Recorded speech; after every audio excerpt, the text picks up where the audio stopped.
O nosso convidado de hoje é o Dr. Nelson Machado, secretário executivo do Ministério da Fazenda, que no programa passado nós estamos falando da valorização do real. É um prazer ter conosco, secretário. É um prazer voltar ao seu programa novamente. Dando continuidade ao tema valorização do real, os desafios, a importação, o produtor nacional, qual a visão do governo para que o empresário brasileiro consiga fazer face à concorrência internacional com um real valorizado, os outros países desvalorizando a sua moeda de propósito para buscar nos nossos mercados? Bem, como eu dizia no último programa, o Brasil tem uma política já há bastante tempo de câmbio flutuante, portanto o câmbio flutua, né? Verdade. Mas nós estamos atravessando um momento na economia mundial muito difícil, muito diferente. O ano passado, em função da crise internacional muito forte, os bancos centrais europeus e o Tesouro americano colocaram um volume muito grande de recursos monetários na economia. Verdade. Praticamente colocaram alguns trilhões de dólares. É verdade. E é evidente que essa massa de recursos, ele busca locais para serem investidos, para capturarem renda. E nesse sentido o Brasil tem recebido um volume grande de investimento, propiciado primeiro pelas oportunidades de investimento que tem no Brasil, né? Nós temos uma economia forte, uma economia crescente, um mercado interno dinâmico, oportunidades de investimentos em fronteiras como o pré-sal, portos, infraestrutura, assim por diante. Então, obviamente, isso conjugado com o excesso de oferta de dinheiro no mundo atrai recursos.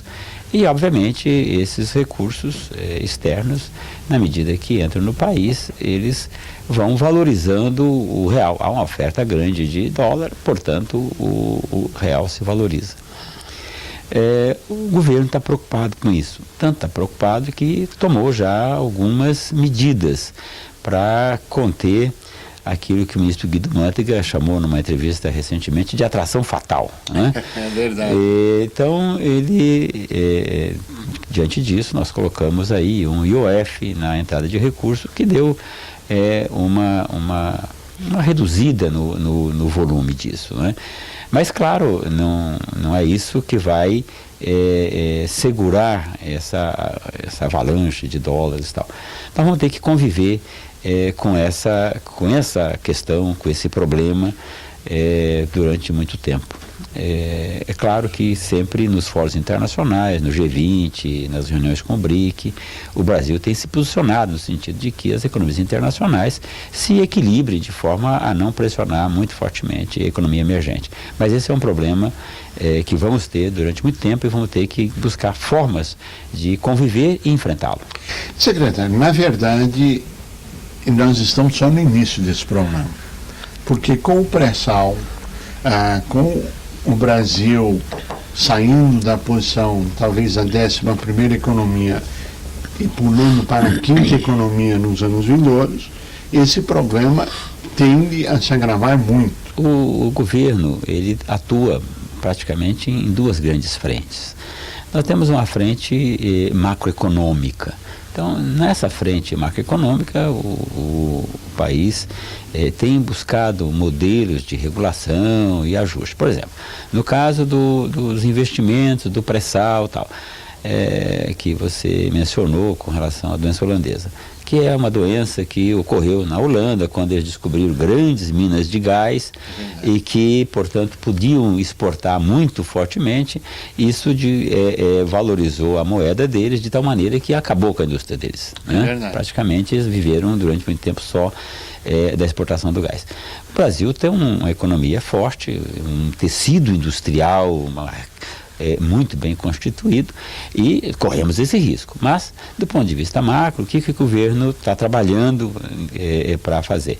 Buscar criar regras de investimento no Fundo Soberano, que está proposto lá no Congresso Nacional, o Fundo Social, aonde esses recursos adicionais advindos da exportação da cadeia petrolífera serão guardados sem entrar na economia brasileira, guardados para não pressionar aqui dentro e também guardados para que possam ser utilizados pelas gerações futuras, já que nós estamos explorando um bem que é finito, né, que é o petróleo, que está lá debaixo da camada de sal, que deverá beneficiar as gerações futuras. Então, isso do ponto de vista macro, né, para evitar a doença holandesa.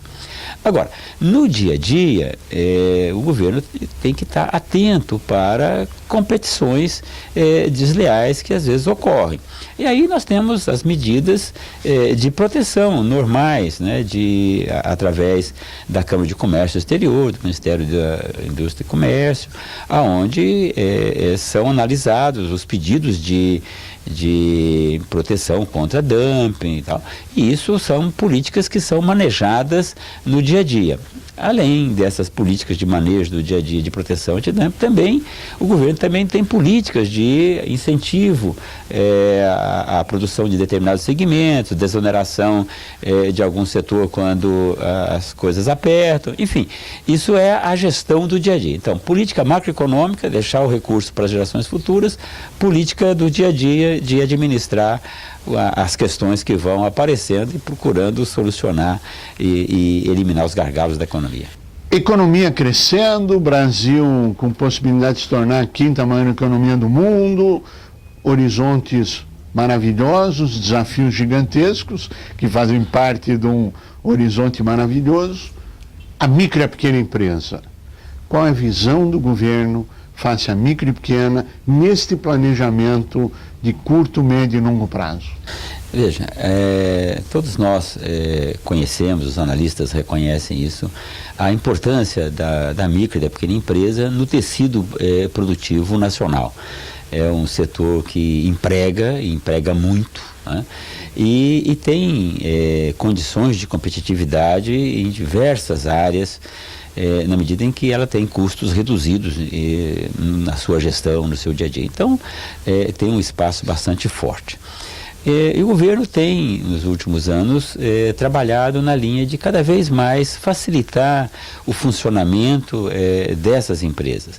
Eu podia destacar aqui alguns aspectos. Por exemplo, o Simples Nacional. Então, a lei complementar de 2006, que você foi um grande batalhador, né, para a existência dessa lei, assim como diversos outros líderes dessa área, que criou, entre várias coisas ali, o Simples Nacional. Unificou o Simples do governo federal, dos governos estaduais, dos governos municipais. Então, um único Simples, uma única guia, isso facilitou bastante. Além, é claro, de elevar o limite, né? Porque também o Simples, pequena e média empresa, tem que ser um certo porte. Então, levando o faturamento até 2,3 milhões, ajudou bastante a possibilidade dessas empresas terem uma maneira simplificada de operar.